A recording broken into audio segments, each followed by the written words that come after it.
In the world of heavy metal, records are important. Riffs define genres, album covers become icons, but live shows, they're the lifeblood, the beating, bleeding heart of metal. Metal was born on stage, in beer soaked clubs and underground bunkers in front of walls of amps and seas of headbangers. It's a genre meant to be felt, not just heard. And over the decades, certain shows have risen above the rest. Some because of the size, some because of the chaos, some because for a fleeting moment everything aligned. Sound, energy, and crowd. These are the stories of the concerts that defined metal history, the most legendary metal concerts of all time. It was September 28th, 1991. The Soviet Union was crumbling. The Cold War was ending. And in the heart of Moscow, 1 million people gathered in Tushino Airfield for a concert no one thought possible just a few years before. They called it Monsters of Rock. On the bill, AC/DC, Metallica, Pantera, the Black Crowes, and the Russian band EST. But Metallica said that was the earthquake.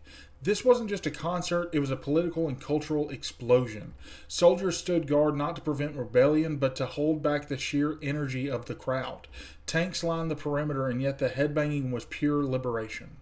It wasn't just the crowd size. Though over 1 million were in attendance, it was the timing. A Western metal band playing in the fall of the Iron Curtain, metal became a symbol of freedom. For that day, in that city, heavy metal was revolution. When people talk about the wildest metal crowds ever, one country comes up again and again: Argentina. And no concert better represents that chaos than Pantera Live in Buenos Aires in 1998. The footage is infamous. An ocean of fans surging, moshing, screaming every word back to Phil Anselmo. Dimebag's riffs hit like missiles. Rex Brown holds down the groove like a tank. Vinnie Paul, thunder in human form, and the Argentinian crowd was unhinged. This concert wasn't stadium-sized, it wasn't televised, but it went viral long before YouTube. VHS bootlegs circulated among metalheads like sacred text. Pantera in Argentina became the gold standard for intensity, and the proof that sometimes a crowd can make the show legendary.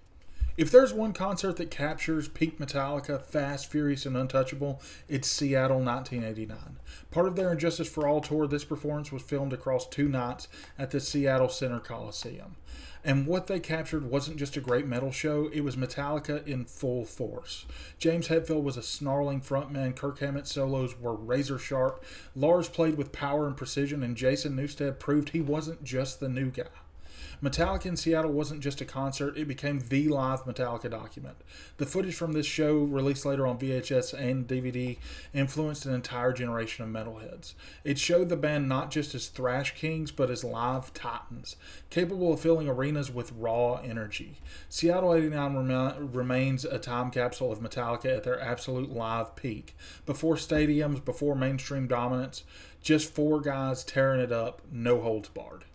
On November 30th in 2019, Slayer played what they claimed would be their final show. The location, the Forum in Los Angeles, the city where it all began. The set list was pure carnage. Hell Awaits, South of Heaven, Raining Blood, Angel of Death. Tom Araya was somber. Kerry King was stoic. Gary Holt was shredding through history. What made it unforgettable wasn't just the music, it was the farewell. The end of an era. Tom stood in silence for minutes after the final note, tears in his eyes. The crowd didn't move. Slayer wasn't just retiring, they were sealing the tomb of one of the most important bands in metal history. That final night in LA wasn't just a show, it was a funeral, a celebration, and a war cry. You can't talk about metal concerts without mentioning the band that started it all, Black Sabbath.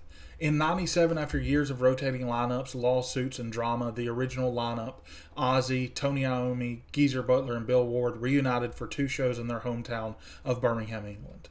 This wasn't just nostalgia, it was spiritual. This was metal returning to the source. Songs like NIB, Iron Man, Paranoid, played by the originators in the city that birthed them. It was eerie, beautiful, and heavy beyond belief. Sabbath returning home wasn't just a reunion, it was closure, a moment of alignment between legacy and location, proving once again that all roads in metal trace back to Birmingham. Rock in Rio 2001 was the culmination of Iron Maiden's reunion with Bruce Dickinson and Adrian Smith. They were back and they were on fire.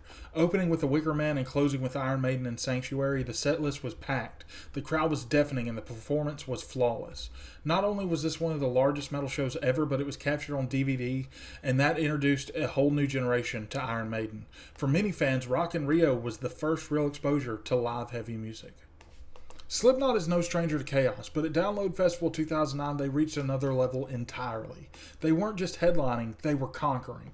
Corey Taylor had the entire crowd kneeling during Spit It Out, only to command them to jump in unison. A sea of bodies exploded upward like a pyroblast. Clown, Sid, Joey Jordison, every member was dialed in, and the UK crowd was maniacal. This show cemented Slipknot as a generational live act. The DVD and YouTube footage from Download 2009 would become viral metal lore. It wasn't just a great show, it was a coronation. So what makes a metal concert legendary? Is it the band, the set list, the crowd, the moment in history? The truth is, it's all of it. A legendary metal concert is lightning in a bottle. A split second where everything ignites, where sweat becomes sacred, where distortion becomes divine. Whether it's 1 million Russians in Moscow or 10,000 maniacs in Buenos Aires, these concerts aren't just performances, they're myth, they're memory, they're legend. Thanks for watching. Please like and subscribe if you enjoyed the video. Also, check me out on TikTok if you haven't. It Played on Repeat Pod. We have metal discussions there almost every day. Thanks again. Bye.